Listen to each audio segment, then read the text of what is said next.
felt like you believe in Jesus, but your life doesn't actually feel any different? Like you've made that commitment, but life doesn't seem very different? Like maybe your faith is real, but something still feels stuck. You pray, you try, you care, you know what's right, you know what's wrong, but deep down, you're wondering, why does this still feel so hard? And if that's you, stay with me, because by the end of this, you're going to understand why your faith feels stuck and what it actually means to follow Jesus truly. So, the first thing we're going to talk about is the problem that most people have. A lot of Christians believe in Jesus, but not a lot of Christians actually follow him. And that's a big difference maker. And that's what Jesus has called us to do, is to follow him. And that's not an attack. That's just clarity. That's just what tends to happen. Because belief and following are not the same thing. Belief says, I agree with who Jesus is. You know who Jesus is. But following says, I surrender my life to him.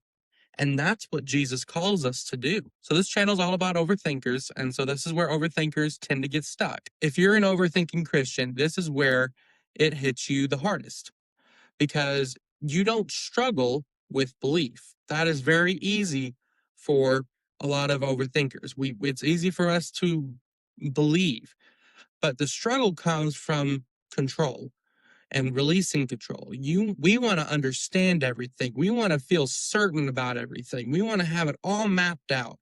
Make sure that everything that we're doing is right. So because of this, you stay in your head and your faith becomes something that you analyze instead of something that you just live. Why does our faith feel stuck? Your faith feels stuck not because God simply stopped moving in your life, but rather because surrender hasn't happened yet. You haven't fully surrendered to Jesus yet.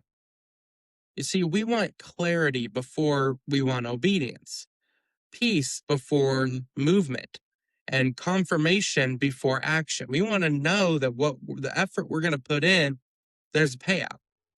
But God doesn't work like that. Instead, he says, trust me first. And then, only then will clarity follow. So actually, what is surrender? Surrender is not having all the answers. It's not feeling confident all the time or getting everything right. Surrender is simply this, okay? It's letting go of control and choosing to trust God anyway, even when it's uncomfortable, and even when it doesn't make any sense, even when it costs us something, and we choose to believe anyway. So, why does this feel so hard? Why do we struggle with this so much? Because following Jesus is simple. Following Jesus is hard, or it feels hard, because we're not adding him to our life. We're not letting him change it. We're fighting Jesus on this. This means we need to be letting go of control and giving it to Jesus. We need to be letting go of our comfort and giving it to Jesus. We need to be letting go of our version of how we think things should go. And that is very uncomfortable. But uncomfortable doesn't mean that it's wrong. It often just means transformation is happening behind the doors. So here's the shift. Stop asking, why does this feel hard?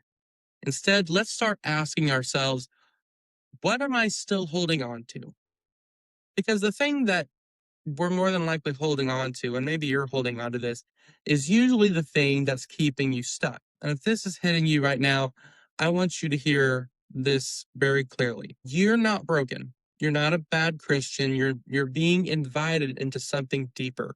God is not asking you to be perfect. He's asking you and asking us to simply trust him. This is what we talk about here at the Overthinking Christian. We help overthinking Christians find clarity for the questions that they're often too afraid to ask. I hope y'all have a good rest of your week, and God bless.